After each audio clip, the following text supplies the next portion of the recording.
아멘. 할렐루야.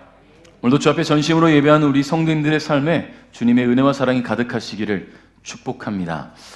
하나님의 자리를 훔치다 라는 제목으로 함께 오늘 은혜를 나눠보려고 하는데요, 뭔가 좀 섬뜩한 그런 느낌이 드시나요? 제가 속한 그루터기 목회자회에서는 매월 책 한 권을 선정하고 각자 읽은 다음에 이제 모이면 그 각자가 좀 받은 내용들, 은혜를 함께 나누는 시간을 가져요. 북쉐어링을 하는데, 이번 7월 모임에서 나눌 선정도서가 바로 팀 켈리라는 목사님이 쓰신 내가 만든 신이라는 책이에요. 그 책의 부제목이 바로 하나님 자리를 훔치다 라는 제목이 있습니다. 하나님 자리를 훔치다 라는 문구로는 도대체 무슨 말을 하려는 걸까 이해가 안 될 수도 있는데, 내가 만든 신이라는 문구를 들으면 이 책에서 뭘 말하려고 하는구나 알 수가 있겠죠. 오늘 우리는 본문 말씀을 통해서 우리 삶의 중심, 즉 하나님이 계셔야 될 그 자리에 내가 스스로 가져다 놓은 다른 어떤 것들이 있는지에 대해서 함께 좀 생각해보고 묵상하려고 합니다. 그러면 먼저 한번 질문을 한번 드려보고 싶어요. 여러분에게는 삶의 중심에 무엇이 있습니까? 여러분의 삶의 중심에 당연히 하나님이라고 말씀하시겠지만, 말씀하시면서 가슴에 손을 얹고 한번 생각해 보면 혹시 찔림이 있으십니까? 그렇지 않을 때가 많다라는 이야기예요. 여러분의 마음 중심의 자리에 하나님이 계셔야 될 그 자리에 무엇이 자리 잡고 있는지 우리가 한번 깊이 생각해 보는 시간이 되었으면 좋겠어요. 그래서 기독교 변증가이자 목사이신 이 팀 켈리 목사님께서 이 내가 만든 신이라는 책의 서두에 이런 말씀을 하셨어요. 무엇이든 당신이 그것을 보며 마음 깊은 곳에서 이렇게 말한다면 그게 곧 우상이다. 저것만 있으면 내 삶이 의미 있어질 거야. 나도 가치 있는 사람이 될 거야. 내가 중요해지고 안정감이 들 거야. 이런 관계를 여러 가지로 표현할 수 있지만 가장 적합한 말은 숭배일 것이다. 무섭죠? 숭배가 뭡니까? 어떤 종교적 대상을 우러러 떠받드는 것, 그게 숭배잖아요. 지금 우리가 하나님을 믿고 섬기는 것을 하나님을 숭배하는 것이라 말할 수 있잖아요. 그죠? 하나님만이 우리의 삶의 목적이고 소망이며 구원이라고 믿기 때문입니다. 그런데 팀 켈리 목사님의 말씀처럼 저것만 있으면 이라고 생각하는 것들이 우리의 일상에 있어요. 하나 이상씩 있을 거란 말이죠. 너무나 많은 것들이 우리의 삶에 있단 말이에요. 그래서 우린 종종 이렇게 기도하잖아요. 하나님, 저것만 내게 주시면, 저것만 이루어 주시면, 저것만 되면 더 열심히 주님 뜻대로 살겠습니다. 저것만. 그렇게 우리는 바라고 원하는 저것을 위해서 최선을 다해서 신앙생활을 해요. 근데 이걸 신앙생활이라고 말할 수 있을까요? 뭔가 목적한 바를 이루기 위해서 그 목적한 바를 달성하기 위한 노력을 하는 거에 지나지 않아요. 그렇게 되면 저것만 이루려면. 여러분, 예를 들어서 여러분들이 마라톤을 한번 뛰겠다고 생각해 보십시오. 마라톤을 뛰려면 지금 아무런 준비가 안 된 상태에서 마라톤 뛰면 죽어요. 과호흡이 와서. 어제 우리 아버님 그 팔순잔치에 우리 가족들이 다 모였단 말이죠. 저에게는 누나가 셋이 있고, 누나가 셋이 있다 보니까 매형도 셋이 있어요. 자, 우리 매형들이 요즘 관리들을 되게 잘하세요. 보시면 아시겠지만 우리 김경남 집사님, 법문교 집사님 관리를 되게 잘하시고, 특히 우리 법문교 집사님 살도 많이 뺐잖아요. 근데 이제 셋째 매형이 어제 오셨는데 요즘 러닝을 한대요. 매일매일 5km씩 뛴대요. 7km까지 뛴대요. 저는 한 3km도 못 뛸 것 같은데. 그래서 되게 체중 관리를 잘하고 이게 슬쩍 다리를 만져보니까 단단해요. 그래서 마라톤을 도전해 볼 거냐 했더니 10km를 도전해 보려고 한다고 합니다. 10km를 도전하기 위해서는 5km를 뛸 때 몇 분 이상 뛰어야 된다, 그게 또 있어요. 그걸 맞추지 못하면 10km에 도전할 수 없다라는 거죠. 그러니까 무턱대고 내가 한번 도전해 볼까? 마라톤? 죽어요. 그러니까 그 10km를 뛰기 위해서 노력하는 시간이 필요하죠. 그러면 10km가 성공하면 20km를 뛰기 위해서 또 준비하는 시간이 필요하단 말이에요. 목적을 갖고 준비가 있어야 된다는 얘기예요. 우리의 신앙이 그러면 안 된다는 얘기입니다. 하나님, 저것만 이루어주시면 이라고 생각하는 그 목적을 갖고 신앙생활하면 안 돼요. 그 목적을 이루기 위해서 하나님께 기도하고 그 목적 때문에 예배하고 그 목적 때문에 여기 와서 앉아있으면 안 된다는 얘기입니다. 여러분, 그 목적이 있는 것, 저것이라고 생각하는 그것 때문에 내가 신앙생활을 한다면 결국 그것을 얻고 나면 그것이 내 인생의 전부가 되어버리는 경우들이 있어요.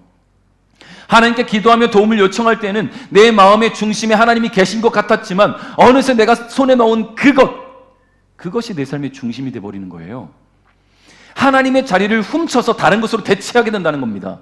이것을 쉽게 말하면 뭐라고 말하냐면 우상숭배라고 말하는 거예요. 우상숭배. 여러분, 그러니까 우상이 별게 아니에요. 어떤 형상을 만들어 놓고 절하는 것, 그게 우상이 아니에요. 물론 그것도 우상이지만 내가 간절히 바라고 원하는 그것, 내 삶의 변화를 주고 나를 가치 있게 만들어줄 수 있을 것이라고 여겨왔던 그것이 우상입니다. 그것이.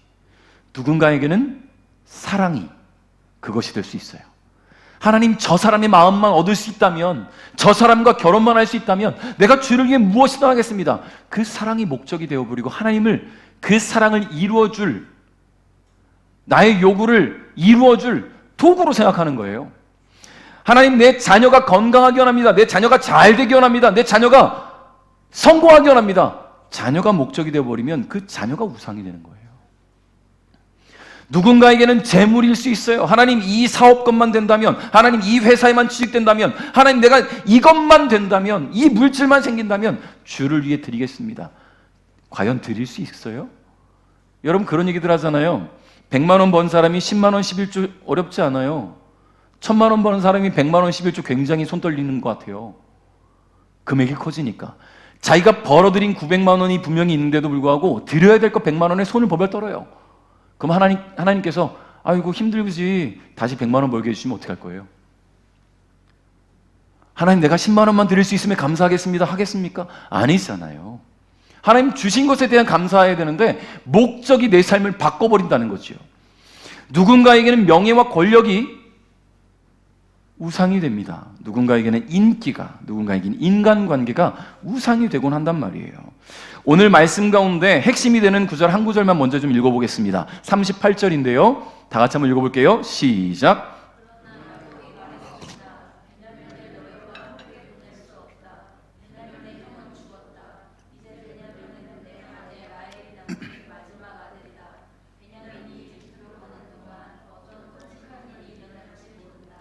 그렇게 되면 나는 죽는 날까지 슬퍼하게 될 것이다.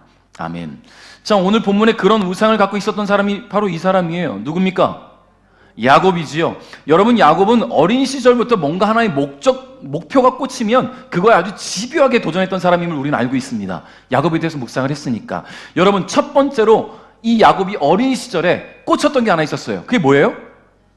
장자의 축복이잖아요. 야곱이 그토록 장자의 축복을 갖고 싶었던 이유는 뭐냐면 자신이 차남이었기 때문이에요. 쌍둥이로 태어난 야곱은요, 형 에서와 어떤 큰 시간 차이를 두고 태어나지 않았어요. 뭐 5분? 1시간 이렇게 태어난 게 아니라 에서의 발 뒤꿈치를 붙잡고 따라 나왔단 말이에요. 그만큼 장남이 되고 싶었던 사람이 야곱이에요. 얼마나 아깝습니까? 그 간발의 차이로 장남이 못 됐단 말입니다. 조금만 더 힘이 있어서 에서를 이렇게 밀어냈다면 먼저 태어나서 장남이 될 수 있었는데 이렇게 밀어낼 힘이 없어서 차남이 됐어요. 그런데 자라면서 아버지를 통해 그리고 어머니를 통해 하나님에 대해서 듣고 배우다 보니까 하나님이 복을 주시는데 그 복이 누구한테 임하느냐? 장자에게 주어지더라. 장자에게. 그 야곱은 에서보다 하나님에 대해서 더 많이 알고 있었어요. 그럴 수밖에 없죠. 에서는 하루 종일 나가서 사냥이나 하고 다녔으니까 맨날 집에 있는 야곱이 더 하나님에 대해서 듣고 익히고 알고 배우게 되니까 하나님에 대해서 더 궁금해지고, 근데 그 하나님께서 보시는 그 축복이 나에게는 오지 않는구나. 안타까운 거예요. 하나님이 어떤 분이신지 알고 우리 가문에 어떤 일을 행하셨는지 다 아는데 그 하나님이 함께 하시면 복 가운데 살아갈 수 있는데 그 복이 내게 없다라는 게 너무나 안타까운 거지요. 하나님에 대해서 알아가면 알아갈수록 장자의 축복이 더욱 탐이 났습니다. 그래서 야곱은 에서의 장자의 축복을 빼앗기 위해서 아시는 바와 같이 사냥하고 돌아오는 에서를 위해서 팥죽을 끓였어요. 유인해서 팥죽을 먹이고 장자의 명분을 가로챕니다. 솔직히 이 명분이라는 게 말로 뭐 주고 파고 이게 되는 게 아니에요. 근데 뭘 확인하고 싶었냐면 장자라는 그 자리에서 갖게 되는 축복과 그 명분이라는 것을 이 에서가 소중히 여기고 있는지, 나보다 더 가치 있게 여기고 있는지를 확인하고 싶었던 것 같아요. 근데 너무나 아무렇지도 않게 팥죽 한 그릇에 너 가져오라고 하니까 야곱은 마음에 결단을 하죠. 저것을 내가 가로채야 되겠다. 그리고는 아버지 이삭이 에서를 축복하겠다라고 할 때 어머니의 도움을 받아서 에서로 분장을 하고 장자의 축복을 받았습니다. 여러분, 이 정도면 집착이잖아요. 집착. 하나님에 대한 사랑, 하나님에 대한 집념이 아니라 장자의 축복 그 자체에 대한 집착이라고 해도 과언이 아닐 그런 상황입니다. 그리고 결국 야곱은 원하는 것을 얻었어요. 근데 여러분 생각해 보세요. 그렇게 원하던 장자의 축복을 받고 나서 야곱이 어땠어요? 복이 막 임했습니까? 야곱은 선택을 해야 됐어요. 집에 남느냐 떠나느냐. 왜요? 형의 복수가 두려워서. 아버지를 속인 죄, 형의 것을 빼앗은 죄, 어머니로 하여금 장자의 축복 강탈을 돕게 한 죄, 이런 죄들을 가지고 집을 떠나야 됐습니다. 하나님을 알고 하나님을 믿고 하나님을 섬기는 자리에서 주님이 주시는 그 은혜를 사모한 것이 아니라 자신이 바라고 원하는 것을 얻기 위해 인간적인 방법과 노력을 사용했더니 결국 사랑하는 가족과의 이별이 그에게 찾아온 거예요. 성도 여러분, 사랑하는 사람이 있다면 그 사람을 사랑해야 되잖아요. 그죠? 그 사람에게서 내가 무엇을 얻을 수 있을까를 바라고 사랑해서는 안 되는 거 아닙니까? 저 사람이라면 나에게 이걸 줄 수 있어. 저 사람이라면 나에게 이걸 줄 수 있어. 목적을 갖고 사람을 사랑해서는 안 된다는 거예요. 그 사람 자체를 사랑해야죠. 하나님을 사랑하는 것도 당연히 그래야죠. 하나님을 사랑하십시오. 할렐루야. 하나님에게서 얻으려는 것들에 집착하지 않길 바랍니다. 하나님을 사랑하고 하나님 사랑 안에 머물 때에 하나님은 그의 삶에 들어오시고 그 삶을 주관하시고 인도하십니다. 그것을 경험할 수 있기를 주님의 이름으로 축복해요. 여러분, 이후에 야곱은 도망치다가 어디로 갔냐면 하란이라는 곳에 갑니다. 하란에 있는 외삼촌 라반의 집으로 갔어요. 그곳에서 외삼촌의 둘째 딸 라헬을 보고 홀딱 반합니다. 그리고 라헬을 얻기 위해서 몇 년 동안 일했습니까? 7년을 일했어요. 7년 동안 일하면 이 외삼촌이 라헬을 아내로 주겠대요. 그러니까 이 7년 동안 야곱은 시간 가는 줄 모르고 일하는 거예요. 왜요? 라헬을 얻겠다는 그 기쁜 마음 하나 있으니까. 근데요, 7년이 지났어요. 결혼식을 올렸습니다. 첫날 밤을 보내고 아침에 눈 떠보니까 왜 못생긴 여자가 하나 누워있어요? 그게 누구예요? 레아예요. 성경에 제가 못생겼다는 말을 한 게 너무 좀 과한가요? 성경이 그렇게 표현해요. 개정 성경에서 안력이 부족했다, 안력이 부족했다, 얼굴에 힘이 부족했다는 그렇게 봐야 되나요? 못생겼다. 라헬을 야곱이 첫눈에 보고 반했지만 레아에게 마음이 가지 않아요. 근데 레아가 첫날 밤 상대로 아내가 되어 있는 거예요. 외삼촌에게 얘기했더니 뭐라 합니까? 우리 지역은 큰애를 먼저 시집 보내는 전통이 있으니 둘째를 또 얻고 싶다면 또다시 7년을 일해라. 화가 났지만 라헬을 얻겠다는 마음으로 또다시 7년을 일합니다. 그 7년 짜증나지요? 화가 나지요? 분노가 일어나지요? 그런데 그 모든 것을 잠재울 만한 한 가지가 있었어요. 라헬을 얻을 수 있다. 또 7년을 일해요. 그러니까 14년을 몸바쳐 일해서 얻은 것이 바로 라헬이었어요. 야곱의 집요함 당해낼 수가 없습니다. 그렇죠? 14년이에요. 무려 14년. 여기 14년 동안 쫓아다녀서 결혼하신 분 계십니까? 없잖아요. 야곱은 그랬어요. 그렇게까지 라헬을 얻고 나니까 이제 다른 데 눈이 들어와요. 그게 뭡니까? 외삼촌의 재물이 눈에 들어오죠. 내가 14년 동안 일했는데 내게 없어. 그럼 어떻게 합니까? 빼앗아야지. 목적을 가졌어요. 외삼촌의 재물을 내 것으로 만들자. 또 그 재산을 가로채기 위해서 열심히 노력합니다. 수고하고 애써서 결국 외삼촌이 가진 재산 중에 많은 것들을 자신의 소유로 만들었어요. 그리고 나서 이렇게 하란에 들어간 지 20년 만에 그곳을 떠나오게 됐단 말입니다. 근데 중요한 사실이 하나 있어요. 20년이에요. 20년. 20년 동안 이 야곱의 삶의 중심에는 무엇이 있었습니까? 라헬과 재물이 있었어요. 20년 동안 야곱의 삶에 하나님은 없었어요. 그는 그저 자신이 원하는 것, 사랑, 그리고 재물, 그것을 갖기 위해서 애쓰고 힘쓸 뿐이었습니다. 이상하지요. 분명 야곱이 사랑하는 부모님 곁을 떠나온 것이 하나님이 주시겠다고 하는 그 장자의 축복을 얻기 위해서 그것을 얻었기 때문인데, 그가 하란에서 보낸 20년, 그 세월 동안에 야곱은 하나님을 찾지 않아요. 하나님을 바라보지도 않아요. 야곱의 눈에는 그냥 라헬밖에 없었어요. 야곱의 눈에는 재물밖에 없었어요. 하나님을 자신의 삶의 중심에 두지 않았습니다. 아니, 잊고 살았다고 말하는 편이 맞을 것 같아요. 그리고 여러분, 그런 야곱이 이제 고향으로 돌아오려고 하니까 뭐가 걱정됩니까? 복수가 걱정되는 거예요. 형의 복수가. 그제서야 누가 떠오릅니까? 하나님이 떠오르지요. 나를 지켜주실 하나님. 이제서야 나를 지켜주실 하나님이 떠올라요. 20년 동안 자신의 목적만 바라보고 살았던 사람이, 여러분, 야복강 나루에서 야곱이 하나님을 만났습니다. 처음엔 누군지 몰랐어요. 그저 자신의 앞길을 막는 누군가라고 생각하고 싸웠지만 아무리 애를 쓰고 힘을 써도 이길 수 없는 존재라는 것을 느꼈을 때에 자신이 상대하고 있는 이가 하나님의 사람이라는 것을 알게 되었습니다. 그리고 그는 그 자리에서 하나님께 도움을 요청하죠. 바짓가랑이를 붙잡고 복을 달라고 구합니다. 그 순간 그에게 가장 절실했던 것이 뭔지 아십니까? 이번에는 또 하나 집착했던 게 뭐냐면 생명이에요. 목숨. 내 목숨 좀 지켜주세요, 하나님. 내게 복을 주세요. 그 복이 내 목숨이에요. 사랑의 복도 얻었고 재물의 복도 얻었고 이제 목숨 잃을 것 같으니까 또 목숨, 생명의 복을 달라는 거예요. 에서로부터 내 생명이 보존되기를 바라는 그 마음, 여러분, 그런 간구를 참 하나님은 또 들어주세요. 그에게 축복하시고 이름을 선물해 주셨습니다. 그 이름이 뭐예요? 이스라엘이다.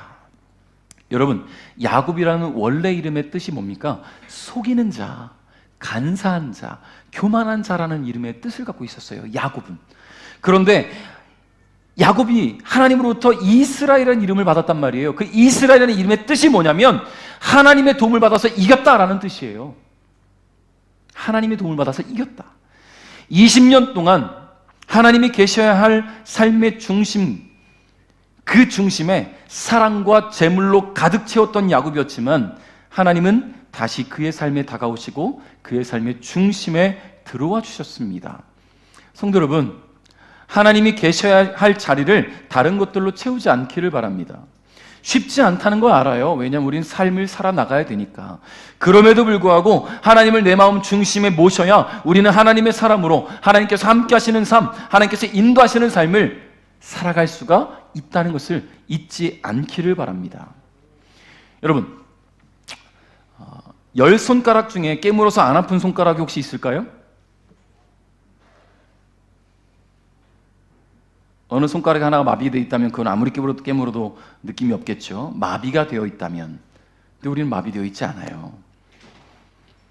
아픈 손가락이, 안 아픈 손가락이 없단 말이에요. 그런데 야곱에게는 그런 손가락이 있었던 것 같아요. 야곱은요, 12손가락 중에 2손가락만 아팠어요. 2손가락만. 야곱에게는 12명의 아들이 있었단 말이지요. 근데 그 중에 딱 2명만 아픈 손가락이었습니다. 바로 요셉과 베냐민. 왜 그 둘만 특별했을까요? 가장 사랑했던 14년을 몸바쳐 일하면서 얻었던 라헬, 그가 얻은 아들들 요셉과 베냐민. 36절 읽겠습니다. 시작.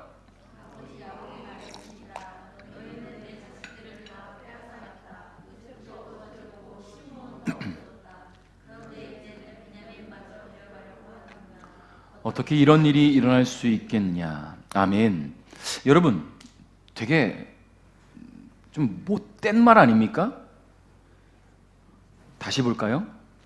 뭐라고 말하는지 보세요. 너희는 내 자식들을 다 뺏어갔다. 그럼 얘네들 누구예요? 지금 아빠한테 이 말을 듣고 있는 얘네는 누굽니까?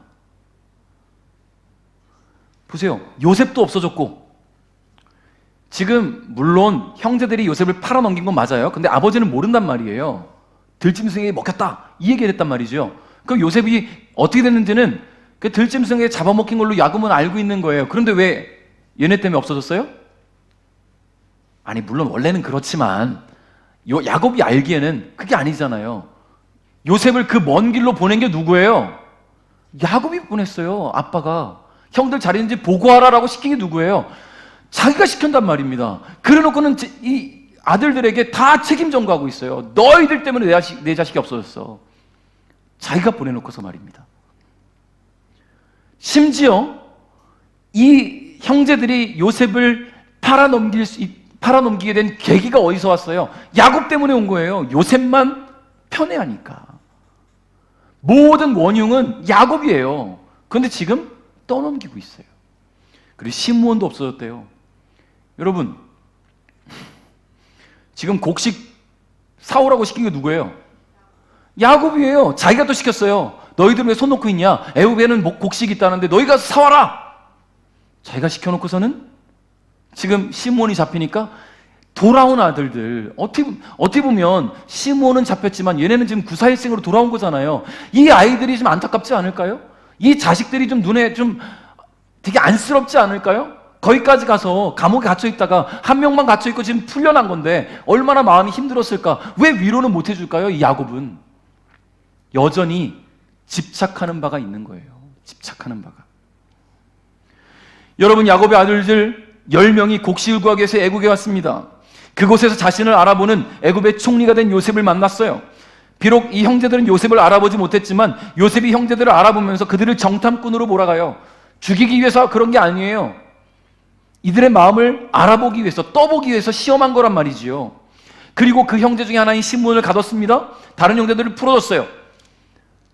곡식까지 주면서, 심지어 냈던 돈까지 다 다시 돌려주면서 말이지요. 베냐민이 안전히 살아있는지 보고 싶었던 거예요. 왜냐하면 자신을 팔아버린 형들이잖아요. 과연 베냐민도 데리고 있을까? 베냐민도 혹시 어딘가에 팔아넘기지 않았을까? 안전한가? 궁금한 거예요. 시험하는 겁니다.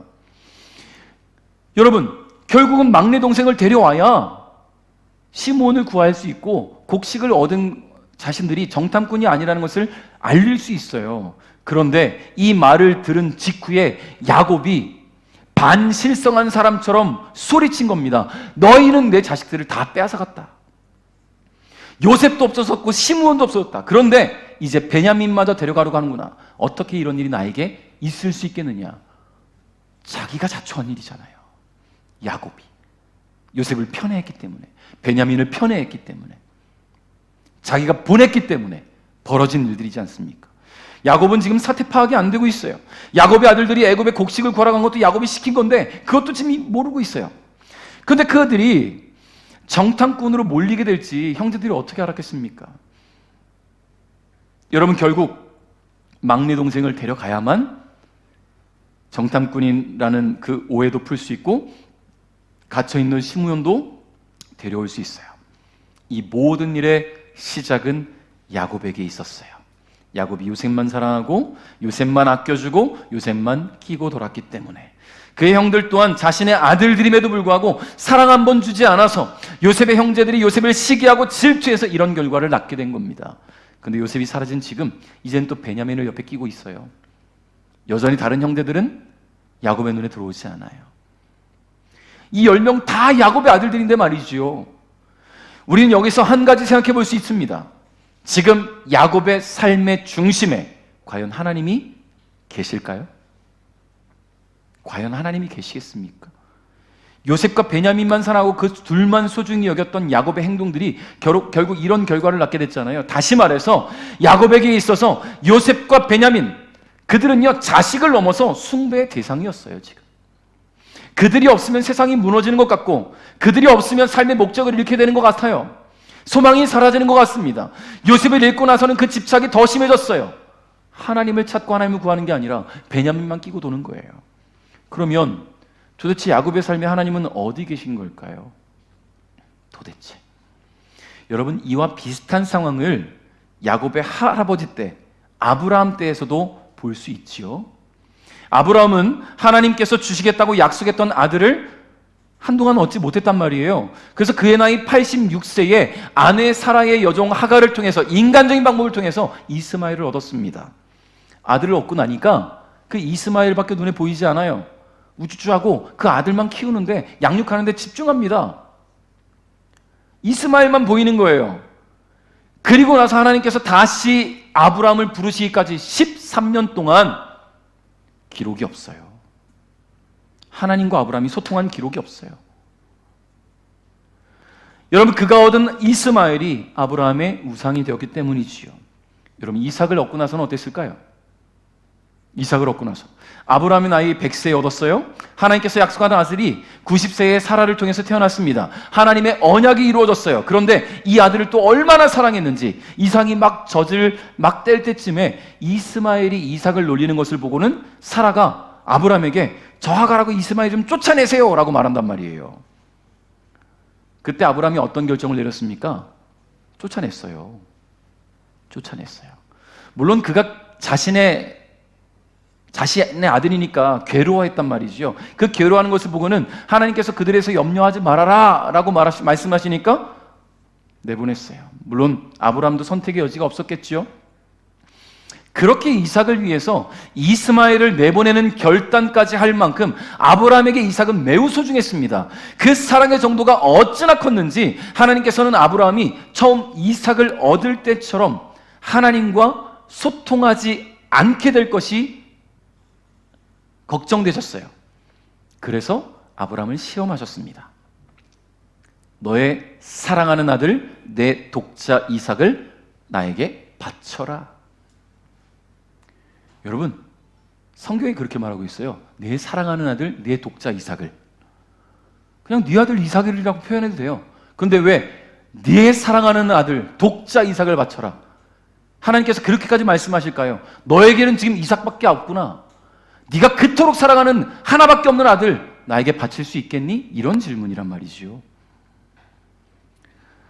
여러분, 하나님의 이와 같은 시험에 아브라함은 무거운 발걸음이었지만 말씀에 순종해서 아들을 데리고 모리아 산으로 갔습니다. 그의 마음 중심에 여호와 하나님이 계셨기 때문에 말씀에 순종할 수 있었어요. 그의 믿음, 그의 중심을 보신 하나님께서 이삭을 대신할 수량을 준비하셔서 번제를 드릴 수 있게 하셨지요. 여러분들, 지금 야곱은 어때요? 요셉이 사라지면서 삶의 목적이 무너지는 것 같았어요. 그나마 베냐민이 있으니까 간신히 지탱하고 있는 것 같아요. 그럼 그에게 있어 다른 10명의 아들들은 뭡니까? 아니, 그 야곱에게 이 12명의 아들을 주신 하나님은 과연 어떤 분이십니까? 하나님께 매달리고 간구하고 기도해서 이스라엘이라는 이름을 얻은 그가 하나님이 주신 것들에만 집중한 나머지 하나님에 대한 마음을 잊고 지내고 있어요. 야곱이 너무 완강하게 나오니까 맏아들 루벤이 뭐라고 말하냐면 아버지에게 딜까지 해요. 아버지, 일단 내가 베냐민을 데려갔다가 다시 데려올게요. 만약에 못 데려오면 내 아들들을 아버지가 죽이세요. 여러분, 이렇게 끔찍한 말이 어디 있습니까? 할아버지가 손자들을 죽여야 되는 그런 말까지 해요. 이 루벤이 오죽 답답했으면 그렇게 말하겠습니까? 여러분, 이런 말이 지금 아들에게서 들을 말입니까? 야곱의 집착이 얼마나 심하면 루벤이 이런 말까지 했을까요? 그럼에도 불구하고 야곱은 자신의 의지를 꺾지 않고 이렇게 말했어요. 아까 말씀드린 38절 다시 읽어봅니다. 시작.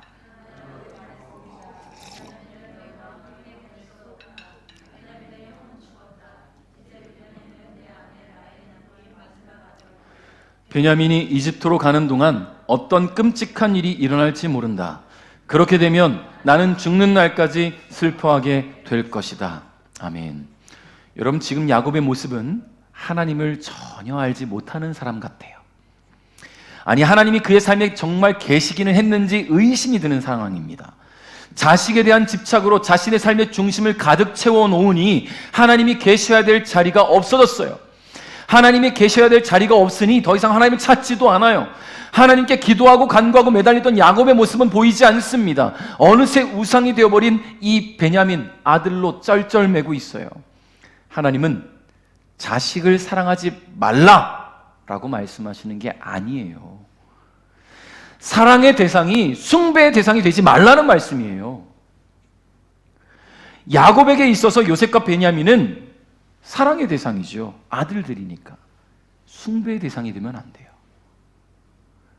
근데 많은 부모들 가운데 자식이 우상이 되는 경우들이 참 많아요. 눈에 넣어도 아프지 않을 그 아들을 위해서 뭘 해주고 뭐든 들어주려고 하지요. 그 마음 정말 중요하고 그 마음 너무나 이쁘고 사랑스러워요. 그러나 하나님을 향해서 그 마음이 얼마만큼 들여져 있는지를 먼저 돌아봐야 되는 거예요. 하나님께는 내가 온전히 드리지 못하고 하나님을 위해서 온전히 살아가지 못하면서 내 자식에게만 몰두하고 있다면 그게 우상이라는 말입니다. 그게.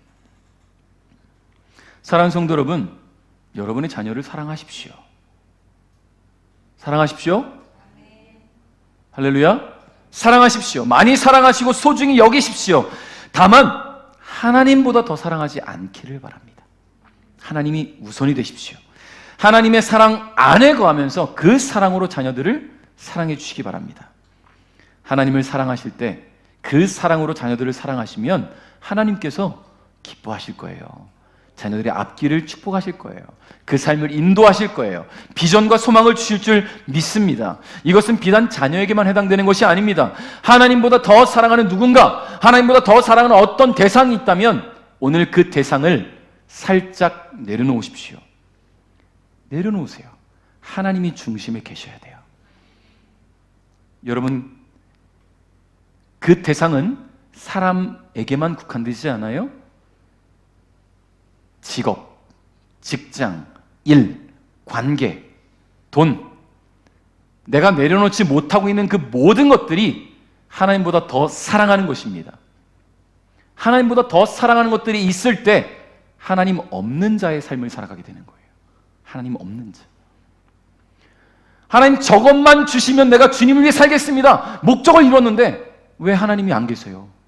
하나님이 안 계신 게 아니라 내가 하나님 계실 자리를 두지 않으니까, 하나님의 자리를 훔쳐버리니까 하나님 계실 곳이 없어지는 거 아니겠어요? 하나님 건강만 주시면 주님을 위해 살겠습니다. 그런데 건강해졌는데 주님을 위해 살지 않아. 하나님께서 그 마음을 어떻게 보시겠습니까? 하나님 이 재물만 주시면 내가 주를 위해 헌신하겠습니다. 선교하겠습니다. 선교 안 하면 어떻게 합니까? 여러분, 물질은 주를 위해 쓸 때 주시는 거예요. 여러분, 많은 물질을 받으십시오. 할렐루야. 감사합니다. 물질의 복 받으세요. 근데 그 물질의 복을 받아야 되겠다는 목적이 주를 위해 쓰시겠다는 목적으로 기도하셔야 되는 거예요. 그래야 하나님이 축복하시지요. 그래야. 여러분, 건강 주님께 열심히 구하십시오. 건강하십시오. 주를 위해서 일하시기 위해서, 주를 위해서 뛰시기 위해서, 주를 위해 살아가기 위해서 건강을 위해 기도하십시오. 좋은 관계들 많으면 너무 좋지요? 그 좋은 관계는 주를 증거하기 위해서 여러분의 삶에 다가와야 될 줄 믿습니다. 하나님보다 더 사랑하는 것들을 오늘 점검해 보십시오. 그리고 그것들로 내가 하나님의 자리를 훔치지 않았는지 돌아보시기 바랍니다. 내려놓으십시오. 하나님의 자리를 다시 찾아드리십시오. 그리고 하나님만이 내 삶의 구주 되심을 믿고 하나님의 그 은혜 가운데 하나님을 통해서 뭔가를 얻기 위해서가 아니라 하나님 자체를 사랑하시고 하나님만을 사랑하시는 저와 여러분 될 수 있기를 주님의 이름으로 축복합니다. 말씀을 맺겠습니다. 우리는 내 마음에 하나님의 자리를 알게 모르게 훔쳐요. 하나님보다 더 사랑하는 사람으로, 하나님보다 더 집중하게 되는 그 어떤 것들로 말이지요. 하나님은 우리를 사랑하셔서 삶을 주셨어요. 숨쉬고 살아갈 수 있는 삶을 주셨단 말이에요. 하나님 주신 삶이에요. 그런 우리의 삶에는 온통 하나님께 주신 것 투성입니다. 하나님이 주신 삶의 환경, 하나님이 주신 건강, 하나님이 주신 직업, 하나님이 주신 사람들 모두 하나님께서 사랑하는 저와 여러분을 위해 공급해 주신 거예요. 그러므로 하나님을 사랑하시기 바랍니다. 하나님을 전심으로 사랑하시기 바랍니다. 말뿐인 사랑 말고 말 그대로 전심으로 하나님을 사랑하고 섬길 수 있기를 바라요. 자꾸만 재지 마세요. 이것만 좀 더 하고 하나님 할게요. 이것만 조금 더 하고 하나님께 할게요. 아니, 이미 주셨는데 왜 또 재요? 하나님이 우선이 되어야죠. 이제 하나님이 우선 돼야죠. 그리고 내 마음으로 주님 주신 사랑하는 이들을 사랑하고 돌보고 소중히 여길 수 있기를 주님의 이름으로 축복합니다. 여러분, 내가 할 수 없어요. 눈앞에 있는 자녀들 지키고 보호할 수 있을 것 같지요? 눈에서 조금 멀어지면 지킬 수 없어요. 하나님께 맡겨야지요. 하나님께서 그의 삶을 지켜주시고 안전한 길로 인도해 주셔야 될 줄 믿습니다. 하나님께 맡기고 그분의 도우심을 구하며 주님과 온전한 소통, 또 온전한 교제를 이어가는 우리 베델 가족 여러분 될 수 있기를 주님의 이름으로 축복합니다.